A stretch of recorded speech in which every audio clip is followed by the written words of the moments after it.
हरिः ओम. श्री स्वामी समर्थ. रामकृष्ण बुवा माटे अक्कलकोटला आलेले असताना स्वामी दर्शन घेऊन त्यांच्यापुढे त्यांनी कीर्तन सेवा केली.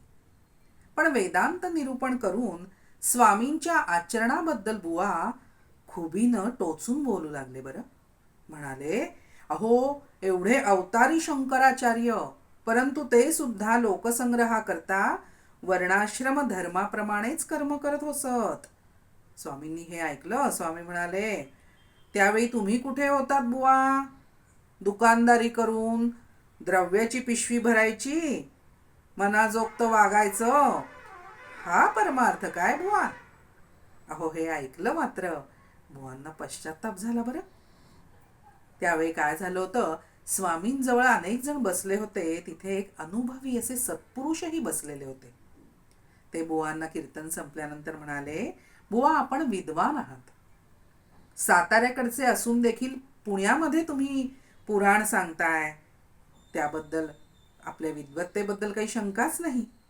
अहो आपल्या बुवांना गुरूंना सुद्धा मी भेटलेलो आहे.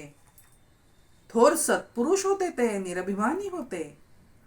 पूर्ण ब्रह्म सनातन श्री स्वामी हे दत्त रूपानं अवतीर्ण झालेले आहेत. 4 वेद 6 शास्त्र मुखोद्गत केली आहेत ना, तरी सुद्धा स्वामींची योग्यता स्वप्नात देखील तुम्हाला यायची नाही. बरं अहो मग प्रत्यक्ष कुठून येणार? त्यांच्या समोर आपण द्वैतबुद्धीने भाषण करता बुवा. अहो पारमार्थ्यक्य स्थितीला असे शब्द शोभत नाहीत. हे ऐकलं मात्र आणि माटे बुवांना पश्चाताप झाला. अनन्य भावानं ते स्वामींना शरण गेले. पुढे कित्येक वर्ष 8-15 दिवस ते स्वामी सन्निध्य राहायचे आणि नित्य कीर्तन रूपी सेवाही करायचे. एकदा तर त्यांनी अक्कलकोटमध्ये भागवत सप्ताह केला. बरं 7 दिवस स्वामींनी पुराण श्रवण एका ठाई बसून केलं.